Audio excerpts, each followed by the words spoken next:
what are the big mistakes do you see businesses making at this early stage? I always say there's never enough. You never do enough research, whether it's primary or the secondary. It's managing your cash flow, and the other biggie one's the legal stuff. So again, it depends on what the team structures are. That you sign those. You could be friends or whatever, or you could have come out of university together. Friendship and business are two different things. Yeah. And that's the problem is get all the nasty stuff out the way. Right, this is the legal agreements, this is your shareholders agreements. Get the legal stuff out the way, but it makes things real. Yeah, absolutely. And then it's be realistic with the money. And again, if there's two of you and you both got access to the bank account, is don't think, all right, I've got all this money in the bank, I'm just going to spend. And I've seen it happen. You get one director just going off and buying random things for the office, and you're thinking, well, you don't need that. Come on, we've all seen the inside of Google's offices. We know you need that. You need that space hopper. I mean, surely a forward-thinking SaaS business like us, we need the space hopper.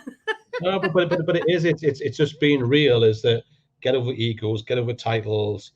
What skills do you have? Is it complementary? Do you need somebody else in? Do you have money to basically subcontract work that you can't physically do? I always tell people starting a business is, if you don't have those skills, learn the basics. So when somebody comes in, you know what they're doing and they're not blagging or fobbing you off. Or if you get somebody external in and they say, oh, it'll take this long to do and it'll cost you this much, and thinking, well, actually, I've done some of it. So no, it doesn't. It's amazing how many people, especially in the startup world, overpay for something and get very little in return. And it's sometimes it's hard for some companies to come back from that. You'll get some consultant come in and say, oh, I'll do you a website for 10 grand. And you're thinking, actually, could have done it for 3. Because I've done a lot of mentoring, that's the horror stories that I hear. People doing designs, like they'll pay 3 grand for some branding and then basically get given a PDF. And then it's probably 6 months, a year later when they realize I've just been taken for a ride. And that's just, it doesn't matter whether it's SaaS, it's a startup business in general. And a lot of times people are easily swayed because they think, oh, I don't have the experience. This person knows what they're talking about.